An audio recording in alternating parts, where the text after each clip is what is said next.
All right, so the next topic we covered was streams and rivers and floods as an extension. And you can see in this photo on the first slide, there's this stream.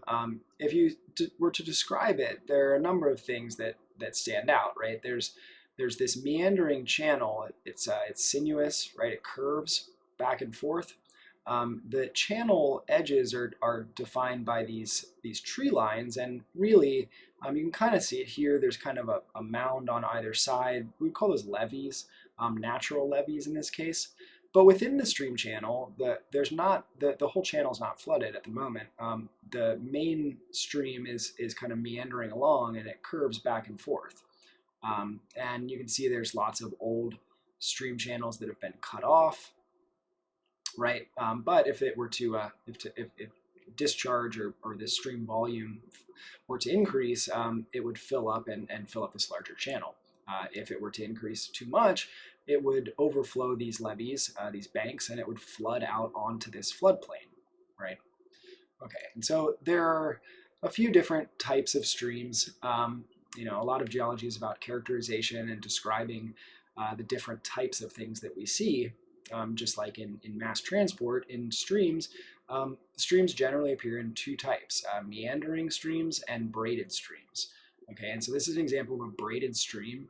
Typically, these are in really high relief areas, areas where the slope is high, and so water flows very rapidly downhill. It's capable of transporting a lot of material because it's flowing fast. And that also corresponds to the environments where we find these, right, on the slopes of mountains generally, where erosion is high, weathering rates are high. And so these braided streams transport lots of material. When they have enough energy to transport those particles, they do. But if the energy goes down for whatever reason, those particles fall out of suspension and are deposited, right? And so constantly these streams are depositing new material, and that adds to this braided kind of morphology that they have. Here's another braided stream. You can see again we're in the mountains, and this stream, while there is a larger stream channel that's bounded by these sides here, within the channel there's this high degree of braiding and bifurcation and stream and capture of small streams, and so that's a braided stream. That's very different than this type of a stream. This is a meandering stream through the Appalachians in this case. And so you're in a temperate climate where there's lots of vegetation stabilizing the hillsides.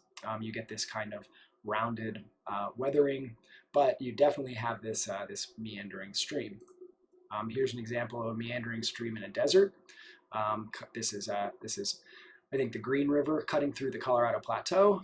And so you've got steep walls, but nonetheless we have this same meandering morphology where it's very curved, very sinuous.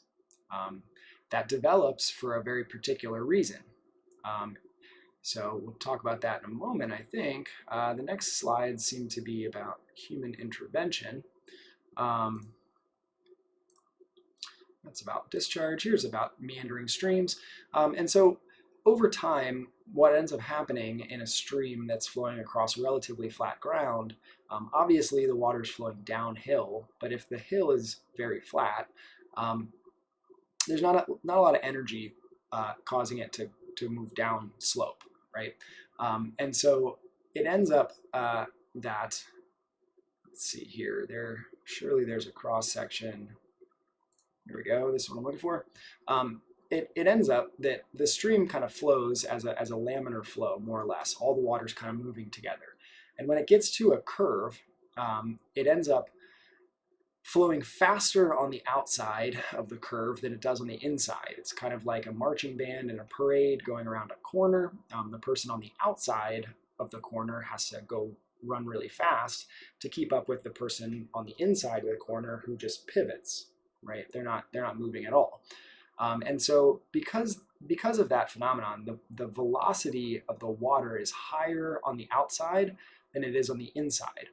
Okay, and the velocity of the water is directly proportional to the size of particles that it can transport. and really kind of the erosional strength of that water, that flowing water. And so over time, what ends up happening, because the water on the inside of the curve is flowing slower and the water on the outside of the curve is flowing faster, material gets deposited on the inside of the curve and material gets eroded on the outside. And so that gives rise to these terms. The outside is called the cut bank and the inside is called a point bar. And you'll end up with deposition on the point bar and erosion on the cut bank. And so over time, the stream will move outward, right? It'll continue to erode the cut bank away. It starts here, then it's there, and then at present day it's here. And the point bar, excuse me, the point bar will continue to grow, right? Some number of years ago, the channel was there, and then the inside edge, the point bar grew, and then at present day, it's all the way over here. Okay, and so over time, what ends up happening is that these meanders grow and they cut in to this.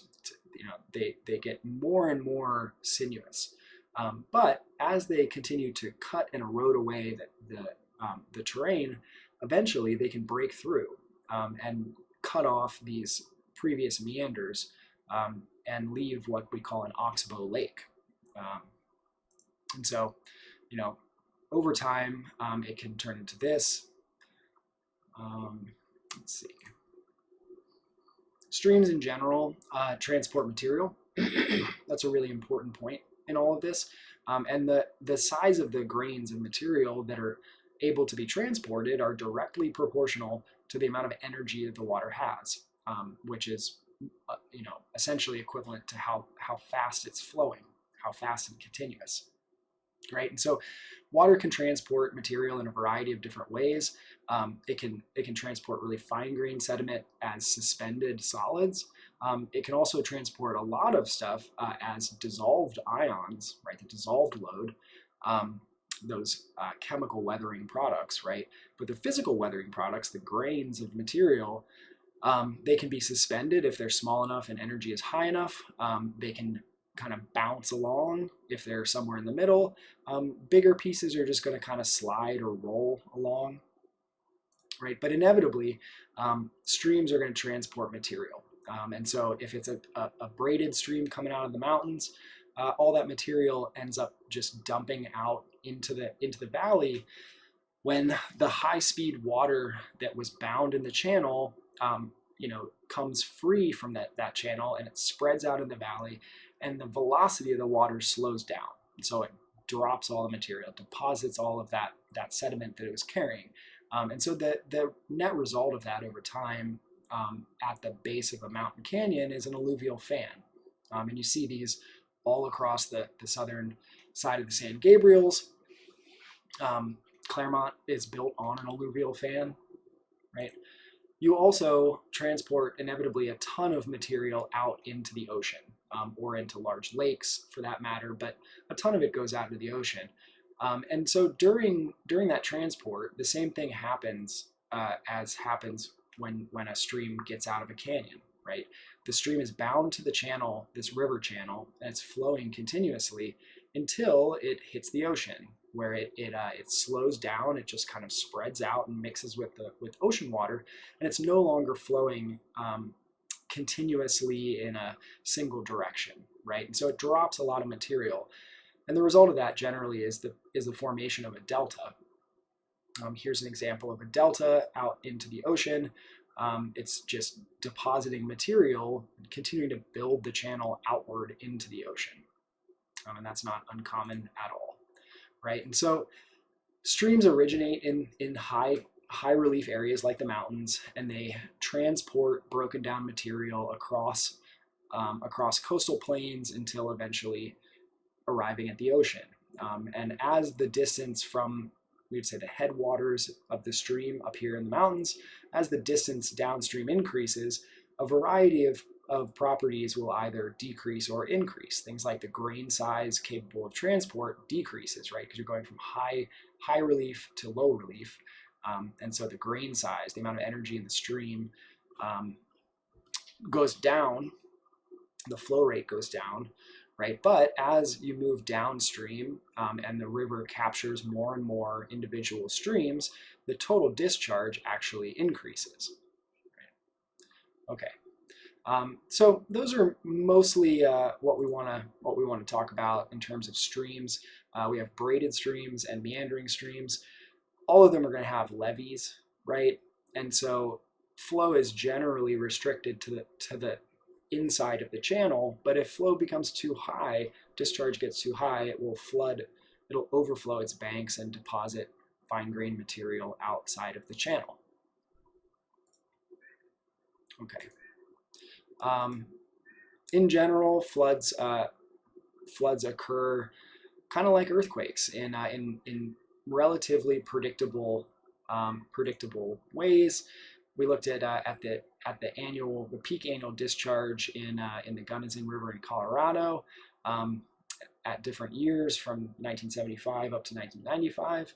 And if you plot those out here, you get a distribution that looks like that.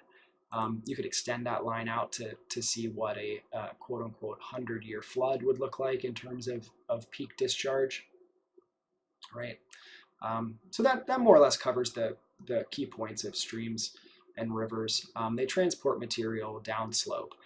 If precipitation is too high, or discharge for one reason or another is too high, then we get floods, right?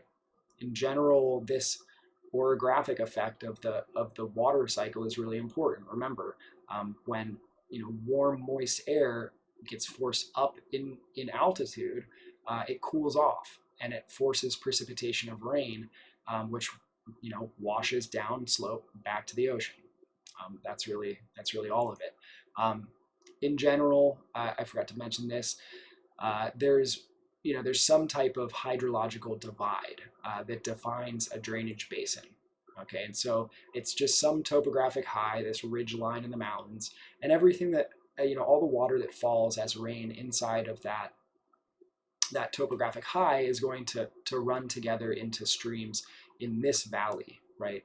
And that's the drainage basin, oftentimes called the watershed for this river, right? This river that it flows into, it has a much larger watershed, right? It contains that watershed. All right, that more or less does it.